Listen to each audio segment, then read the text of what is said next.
Hi, everyone. Welcome to Alive by Search for the Best Ways to Live. I'm your host.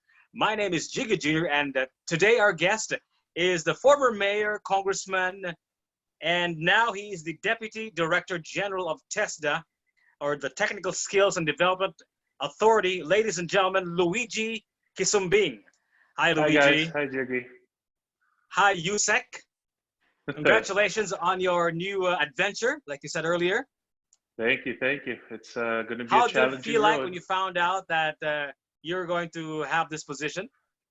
Well, funnily enough, I uh, late last year, around November, December, I was already actually in talks with the palace about what positions I could possibly fill.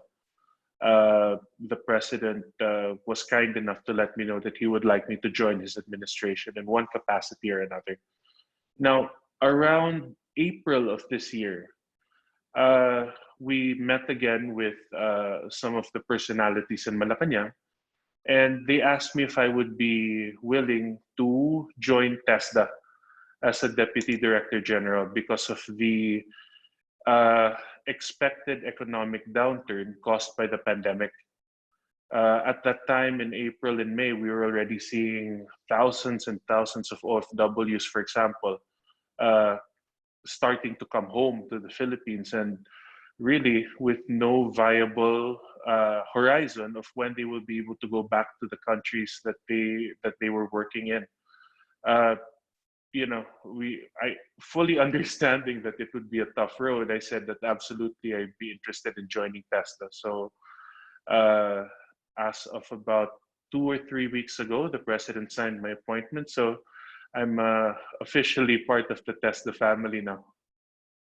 Before we talk about the rough challenge that you have up ahead, Luigi, tell us exactly what is TESDA? Well, TESDA is an institution that was started to provide standardized labor skills, technical skills. The usual term actually for it is TechVoc.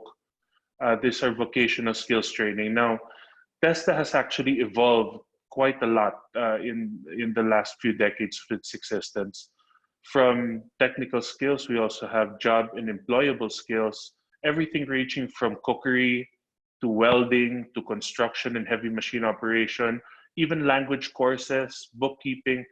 Basically, these are skills that are needed in almost every industry worldwide. And the TESDA provides scholarships for interested parties. And now they've even branched out to online courses as well. The NC2 certification, quite frankly, is one of the most respected worldwide. If you can produce an NC2 certificate for welding, for example, we've seen cases where entire classes of welding students were recruited while they were still being trained based on the institution that they were coming in, because there's such a shortage worldwide. So it really is something that is extremely exciting for those that are seeking jobs or better opportunities. So TESDA is a training ground for jobs that are overseas. Overseas, local, quite frankly, the opportunities are endless for the TESDA graduates. We've seen, for example, a lot of our heavy machine. I'll give you an example. When I was congressman, we sponsored a class of about 30 or 40 heavy machine operation TESDA scholars. They were about 35 or so of them, but by the time the course ended, there were only about 25 left. Some decided to drop out, some decided not to pursue. You know, I came in and did the closing remarks of the class. And I told them that, now with this NC2 certification, you will be able to find job opportunities no matter where in the world. And they clapped politely. And but they didn't seem very enthusiastic. So I talked to the training director after the program finished, and I asked, you would think that they would be very happy, right? That they graduated and they have the whole world in front of them. The course director told me that, well, they're happy, of course, but actually midway through the course, a foreign company from Norway had Okay. already recruited all of them, so they already had jobs, which is great. That's a Yeah, wonderful thing. yeah. Luigi, that world that you're talking about, when you were still congressman, last year, is like another world. We inhabit in a totally and completely different world, a world we've never seen before. Like they say, it's not the edge of the old place, it's a totally different place that we're inhabiting. Mhm. Yeah. How do you think will TESDA find its footing in this new world? Well, okay. The reality of the pandemic is worldwide. There are industries that are tremendously impacted. There are industries that, quite frankly, will never, probably never get back to the level that they were prior to the pandemic. For example, the restaurant industry, the hotel industry, that's going to take a while before they can regenerate to the same levels that they were.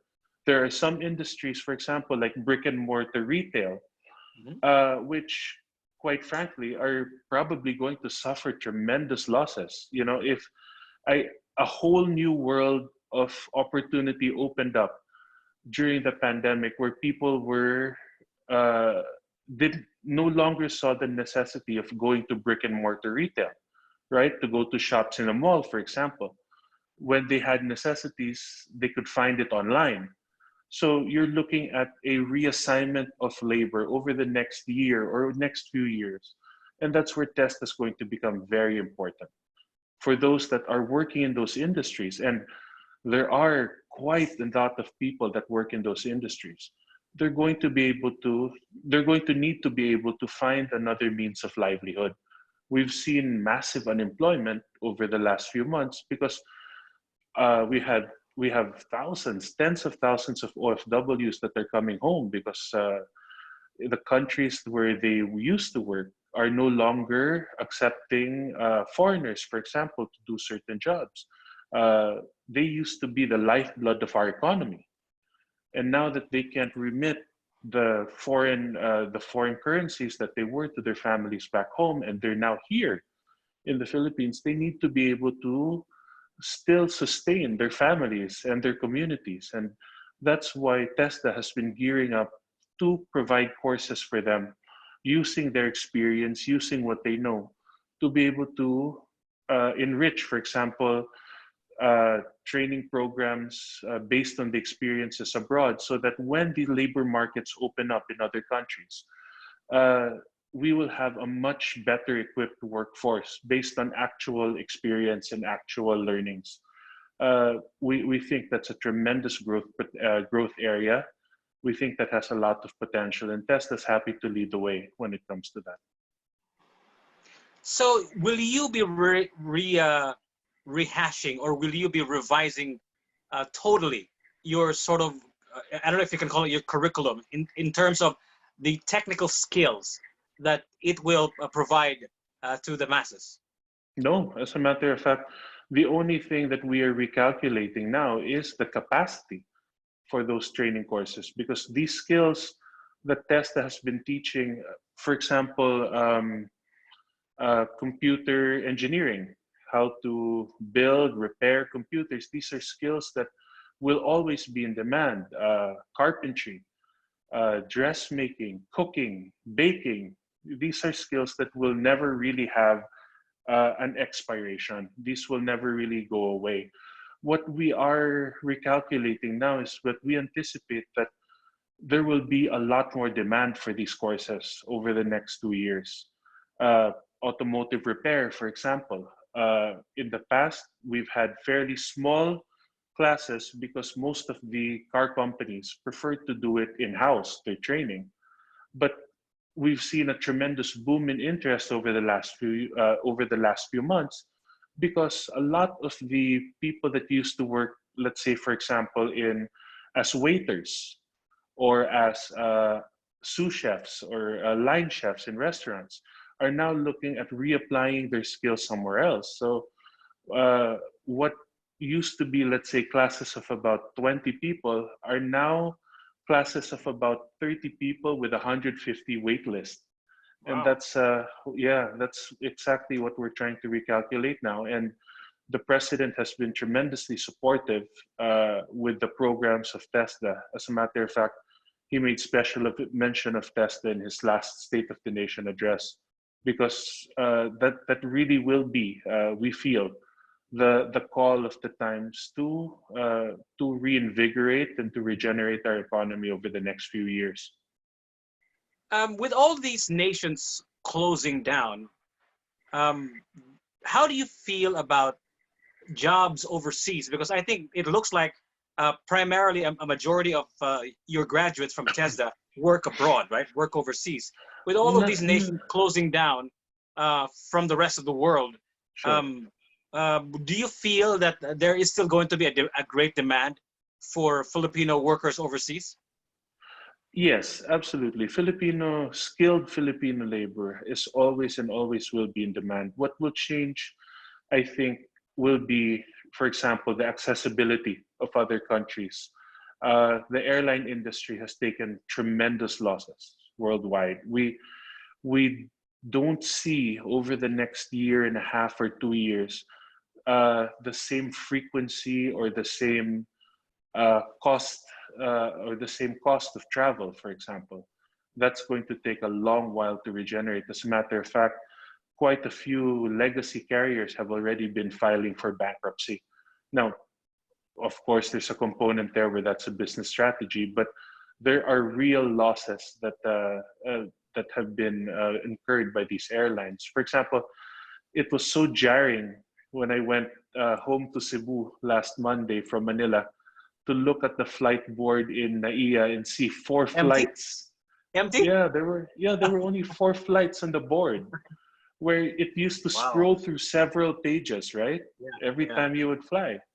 But with four flights, you can imagine how many flight attendants, pilots, aircraft mechanics, even sanitation crew that have lost their jobs. So while there will always be a call, for example, for Filipino seafarers, for construction workers, welders, housekeeping, the demand for those industries may contract over the short term, but we see a recovery over the medium and long term. But while COVID is still a threat, we anticipate that there will be some contraction in those industries.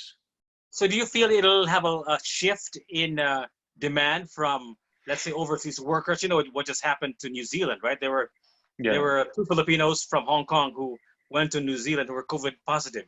So the fear of getting workers from abroad, including the Philippines, is there. It's real.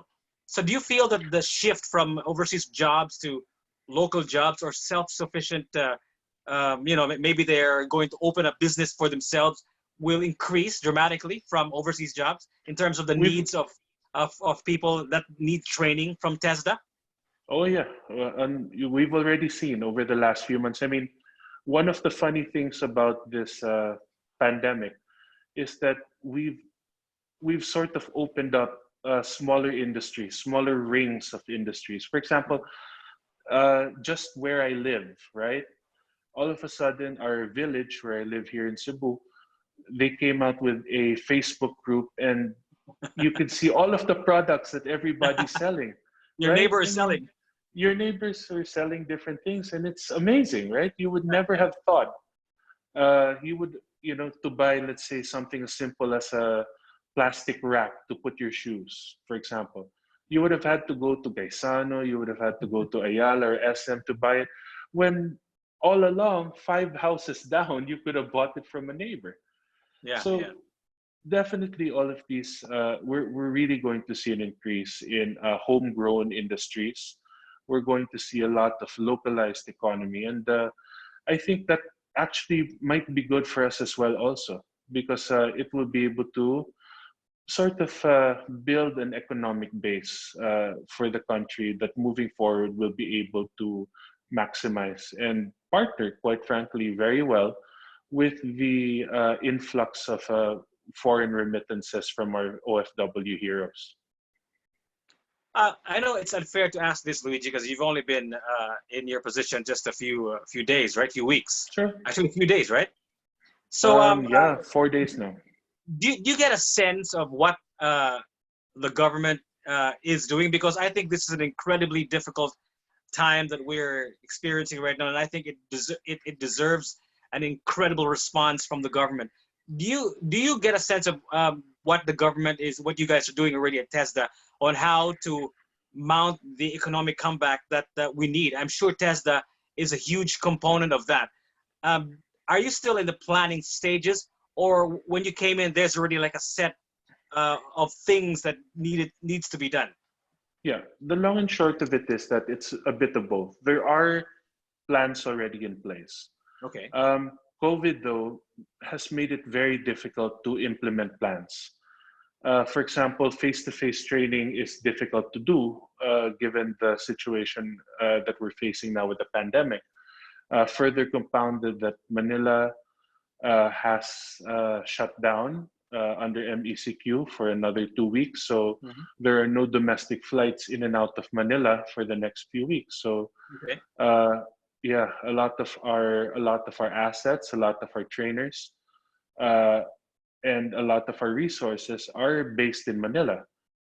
But I think that it's just a matter of adapting the plans. For example, like I mentioned earlier, TESDA has really ramped up its game when it comes to the online courses and even online assessment, which we are currently in progress of setting up a system for online assessment as well, so that you don't have to, at least while there's no vaccine, uh, you don't have to physically go to a TESDA training center or a TESDA training site. You'll be able to do a lot of it online. So you can learn plumbing and automotive mechanics job online. Is that the plan? Some of the courses, yeah, we're still adapting a lot of them to online, but there are some courses, of course, that will require tactile learning as well.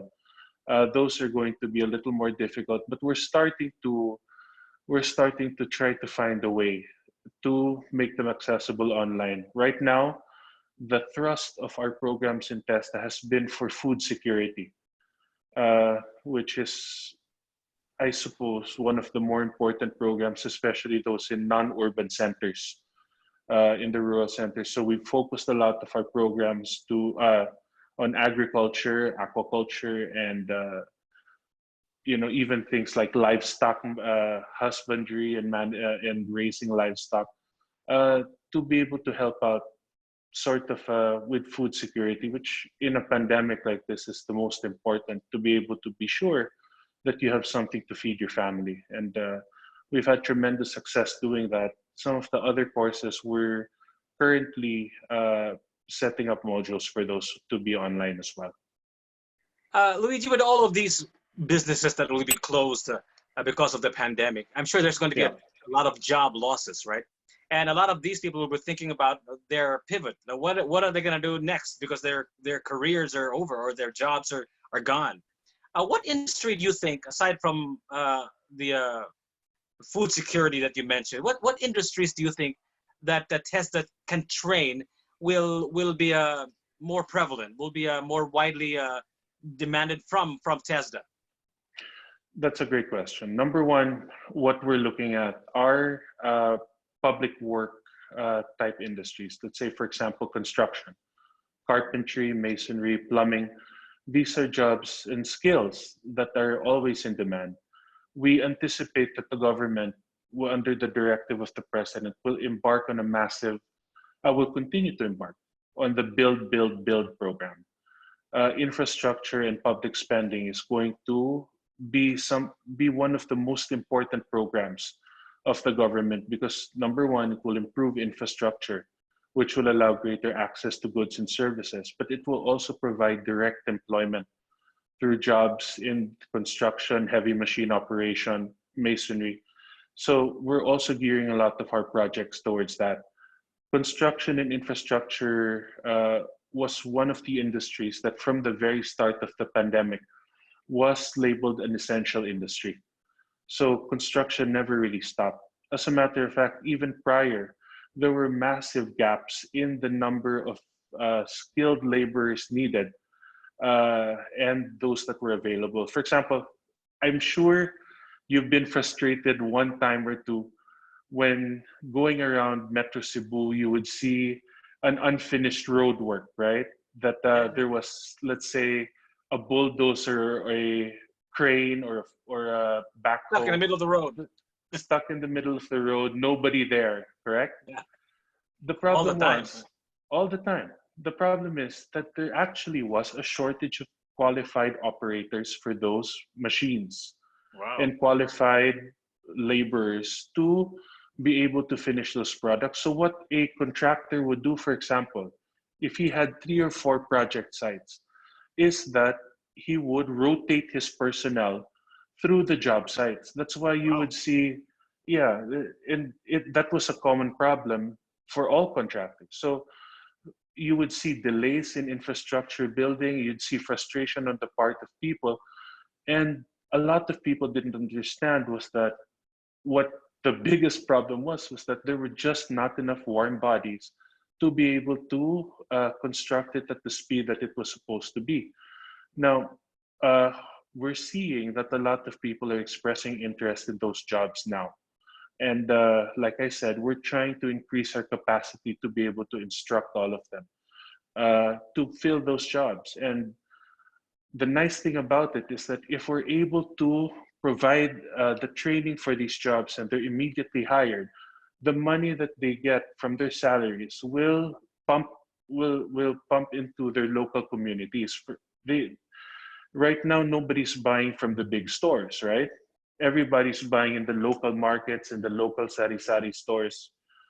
Nobody's really going to the big supermarkets because the amount of income that's coming in is basically hand to mouth, right? So the money that they'll be able to get from the salary will go into the local communities, and uh, it will sort of raise everybody up, not just the big corporations, but the local communities, which will be the most important for economic recovery. So you said you were going to expand your facilities, perhaps your Capacity. ability to train more people, right? From what I Yes. understand, the only TESDA that I know of, I'm sorry, Luigi, the only one that I know is the one near Waterfront in La Yeah, yeah. Hogue, right? Hmm. Is that the only facility that TESDA has, or are there other No, no. facilities in the island of Cebu, in Metro Cebu?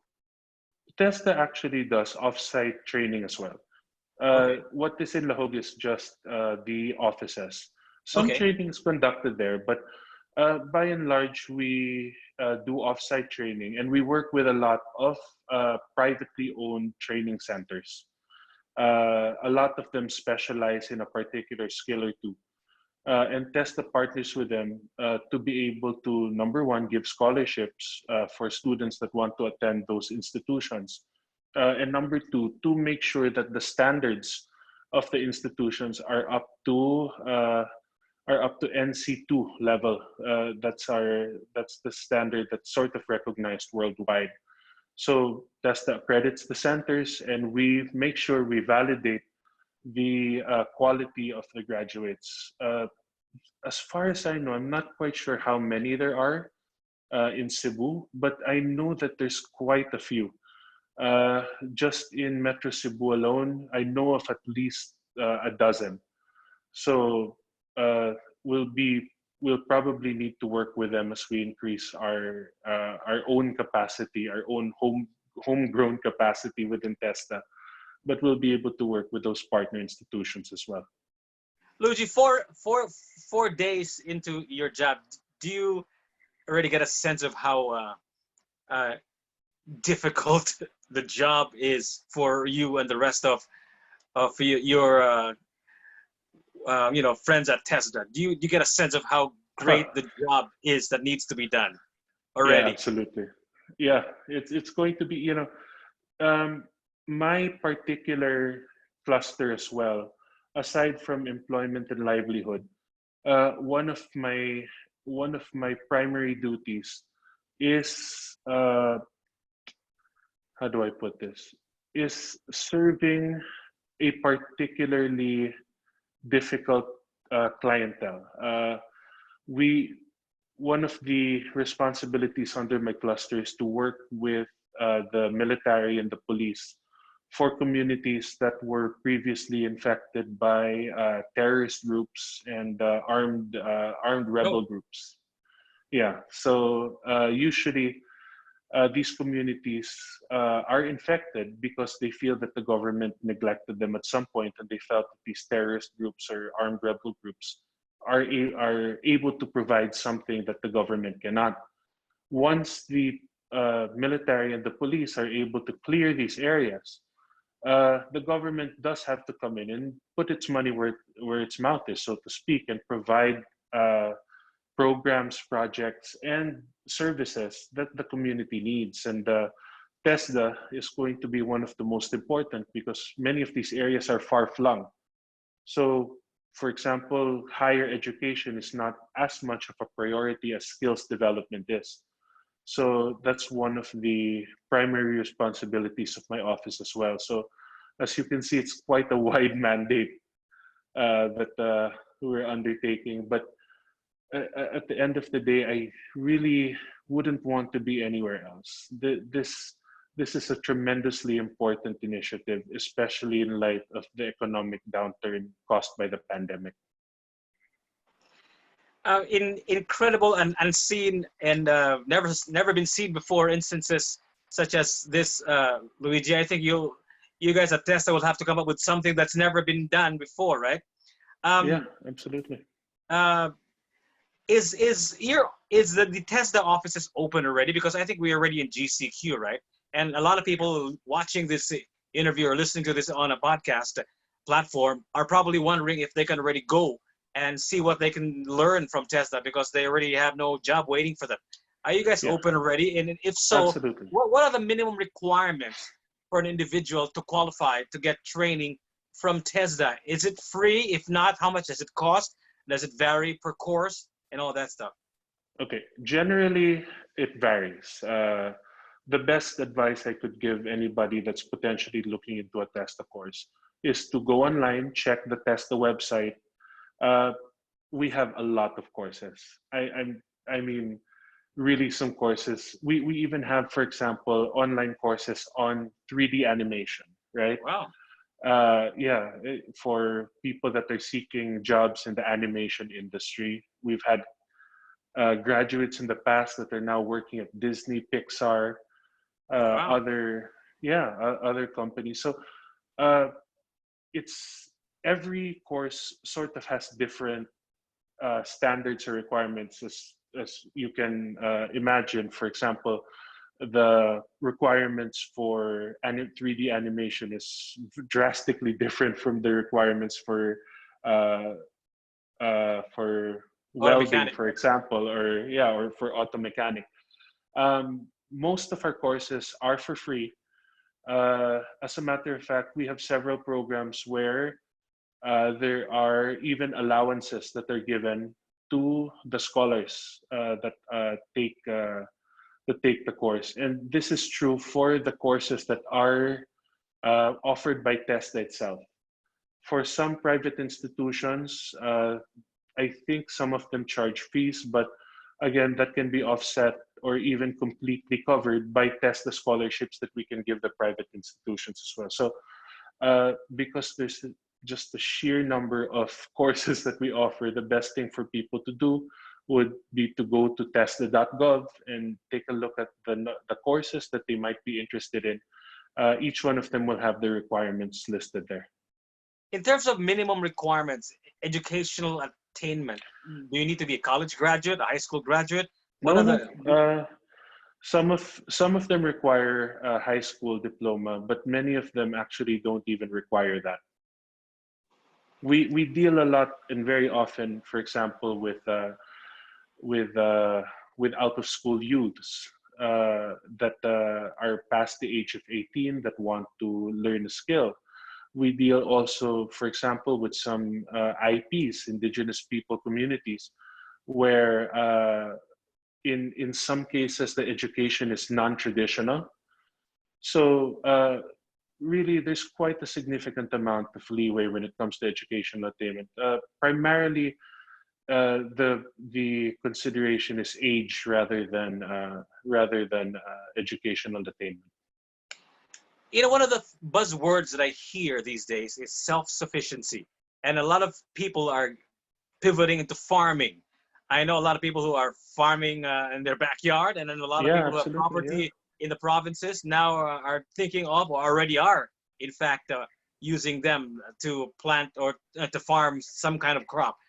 Do you have any programs for farming, sir? Well, yeah, quite a lot. We have urban art, we have urban aquaculture, we have urban agriculture, we have rural farming, we have livestock. That there are a lot of programs in TESDA for food security. Like I said earlier, that's really one of the major thrusts of TESDA right now, especially given the conditions now, is to make sure that we are able to teach people how to grow food, how to take care of animals for food, uh, to be able to sort of lessen the burden on what financial constraints there might be for food. You mentioned earlier that there was like a long wait list for, I think, welding classes. There were 30 students and there were like 150 in the wait list. Um, is that still the same? I mean, do you still have a wait list? And I can imagine the wait list to now even be longer. Or are you increasing your capacity now, like you That's mentioned? exactly what we're doing. We're increasing the capacity, but there are some courses that are on hold, especially those that require in-person instruction. Okay. Those are listed on the website as well, those that are on hold for now, because we prioritize safety over everything else, especially for our TESDA scholars. What we do have and what we are trying to expand are the online courses, so that our graduates can get the same quality of instruction that they would at any TESDA center without having to travel or to expose themselves to a larger class. So do you expect, or is there already a heavy influx of students wanting to be trained by TESDA right now, Yeah, Luigi? And do you expect absolutely. more when the quarantine levels even get less strict? I can imagine an influx of people want to be retrained and need to learn a new skill and pivot to another career. Yeah, we're experiencing a large amount of interest for all of for quite a lot of our TESTA programs. But like we said, uh, we are also coordinating with other agencies like the Chambers of Commerce and the Department of Labor to look at certain industries that have uh, a shortfall in the amount of skilled labor for certain positions, so that we can sort of guide people as well. At this point, we want to make sure that once our TESTA graduates are able to complete their courses, that there are opportunities waiting for them as well. We want to make sure that they can be immediately employed as soon as their courses are done. And we've actually worked, for example, in the shipping industry, we've worked with a lot of shipping companies to make sure that we know what their labor shortage is, so that we can guide some interested scholars to those particular jobs, to those particular needs, to be able to fill those vacancies and be able to make money right away. So there are the old jobs that were available pre-corona that will probably still be available Oh when yes, everything, absolutely. goes back to whatever normal looks like. Maybe when we find a vaccine and not have the coronavirus evolve into some other beast. So all those old jobs that were available before are probably still going to be there, but there will be jobs that will disappear. Um, will TESDA have any new trainings of new jobs that are are still being imagined by some people? Like a new normal means there's new economy. That means there's new jobs that are probably not yet, available when things are still on a lockdown. But when we start opening up, maybe there are new jobs that have never been seen before. Yeah, just well, look, when it comes to old industries and jobs, for example, logistics will always be there. As a matter of fact, that particular industry has grown by leaps and bounds because people are ordering everything now, right? Everybody's going online to get what Yeah, they correct. need. Yeah.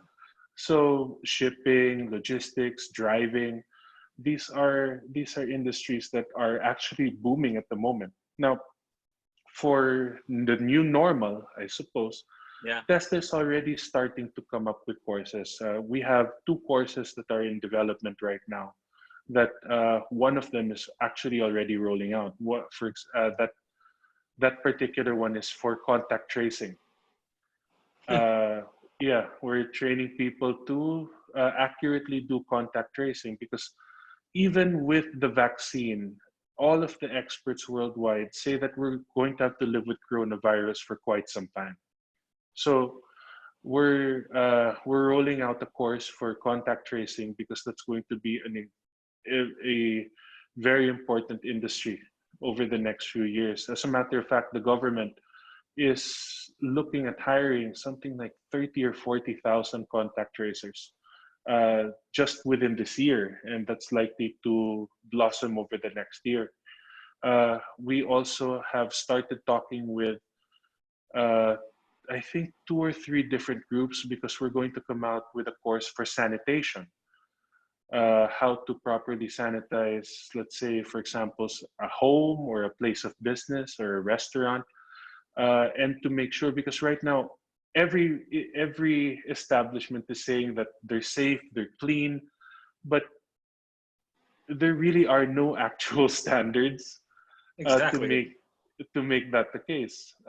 What we're doing with Testes, we're coming out with a course in very short order to be able to certify sanitation technicians, so that if a company that specializes in sanitation hires the sanitation technicians that Testa will produce, the clients and the people that they serve can sort of have some peace of mind knowing that there was a standard of sanitation and not just sort of somebody rubbing alcohol on the surface and saying that they're safe, right? It We want to make sure that there is an actual science process methodology behind the way we sanitize, well, anything, right? Offices, airlines, restaurants, movie theaters, preparing for the new normal. So you have all these jobs, and most of them, at least initially before you came in, before the coronavirus, all of these Mhm. jobs are available overseas. So you lose all of these highly skilled, tested, trained workers to jobs overseas.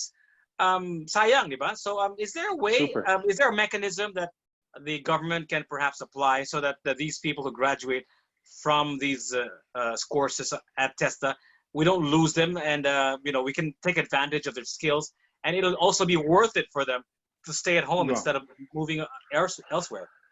Well, what we're doing with Testanos, we actually are starting a program based on the State of the Nation address of the President last week to give priority to the OFWs that are returning.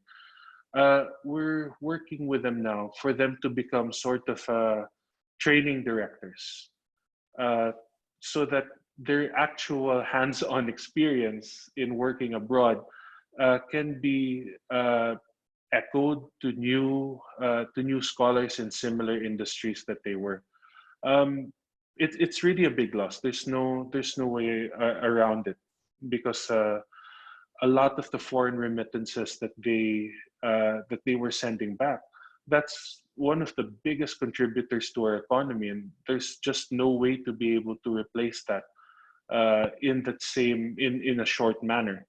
But we hope that this program will allow them to have some viable employment locally, and while they wait for world conditions to change or adapt, they'll still be able to provide for their families. Uh, Luigi, what does a comeback look like for you? And what do you think is TESDA's participation is going to be in this comeback for things to hopefully go back to where we once were just a few months ago, or even better? That's a really difficult I'm question gonna have to ask you to because use your imagination. sure, but really we don't know, right?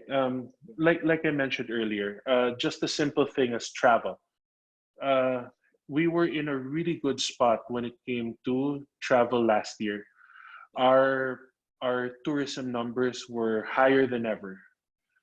There was so much linkage. There were so many linkages and interconnectivity when it came to flights, right? I mean, Yeah. from Cebu, from Davao, from General Santos, you could pretty much go anywhere in the world without having to hub through Manila like we used to uh, just maybe a decade ago. That may actually never come back, or at least not in the next 5, 10 years. So it really will be difficult to say what the future is going to look like. What is clear though, are there going to be some industries that are going to be bolstered? Like I mentioned, logistics, that's here to stay. Logistics is going to be one of the primary drivers of our economy, even when it comes to employment as well as real estate. There's going to be a lot of call for real estate, for warehousing, for sorting, for delivery. Uh, these are industries that we're already seeing are going to be taking the lead in what's going to be what the economy is going to be for the next 5 years. Uh, Whereas other industries like hotels, restaurants, will probably bounce back, but the capacity likely won't be uh, what it was just 6 months ago. Even tourism, I have not really heard of any plans yet, but one of our biggest tourism draws, Sinulog. I don't know how that's going to be possible Virtual. by next year. Virtual Sinulog probably. So these are things that are already so difficult to imagine us not having all of those things, right? But that's really going to be the reality for the next few years because even with the vaccine, that just means that we are resistant to coronavirus. But any virus, as you know, it's not a static. It's not a static thing. They mutate. They evolve. So there's going to be another strain. There's going to be another kind of coronavirus in the future that we're going to have to deal with. And hopefully, what we've learned over the last, what is it, 5, 6 months now? Months, actually Longer seven than months that. now. Yeah, 7 months, and for some countries, longer from last year. Mhm. Is that we can't take these things for granted anymore as well. I really think that many of the things that we used to be able to do without giving it a second thought will likely not will likely not be back. Everything from how we meet with friends to how we uh, our social interactions, right? How we do that in the future, that's likely to evolve as well. Usec, Luigi, I'm sorry for asking you to imagine the unimaginable, but there Yeah, are people out there. I'm sorry, man, but there are no people problem. out there who are scared, who are insecure, who can't sleep because their future is so uncertain. They have no job. They Sure. don't know where to go. They have no food on the table, or perhaps they won't know when to pay for their next bill and all that stuff. And I'm sure you're also and your people in TESDA are thinking about ways and means in which you can help them. What is your message to those that are living in so much uncertainty? Well, I suppose the most important thing for all of the people that are having difficulties or are nearly at their end of their rope at this time, is that our resiliency has always been one of our most important values as a people. As bad as the coronavirus has been for the last 7 months, our country's been through much worse, and we've thrived in the aftermath. I absolutely anticipate that once the coronavirus is under control, our economy will rebound, our people will rebound. that's not even a there's no doubt in my mind, I would say, that we'll rebound. In the interim, uh, the government is really trying to find ways to make sure that we'll be able to sustain and survive in the meantime. And I really honestly believe that TESDA will be one of the most important components of that, to make sure that we'll be able to continue to put food on the table.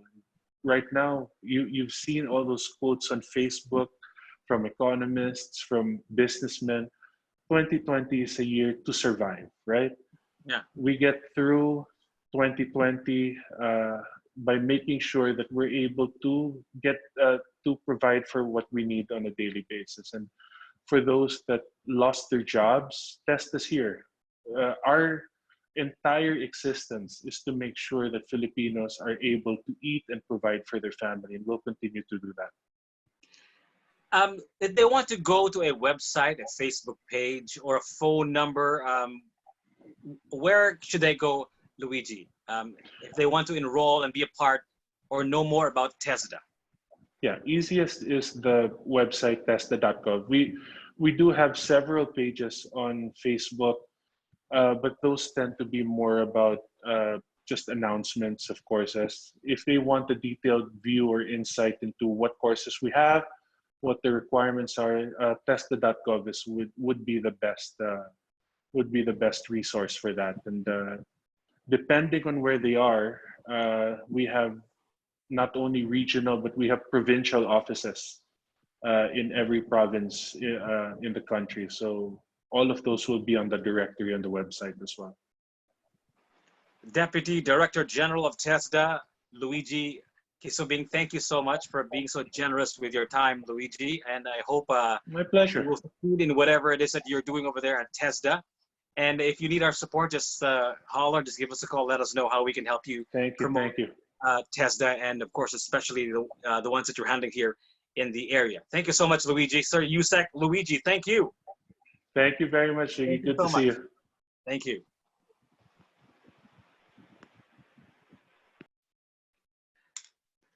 I was going to say, in these trying times, but then I realized there is no these trying times, because we've never seen trying times like this before.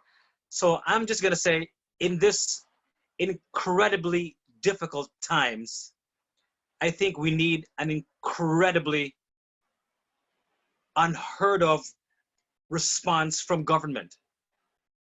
And we haven't even figured out COVID-19 yet. But I'm glad that people like Luigi Quisumbing are there, making plans already and how a comeback will look like. And we're gonna be there for that comeback, for sure. Thank you so much for watching Alive, my search for the best ways to live. My name is Jiggy Jr. You guys take care, okay?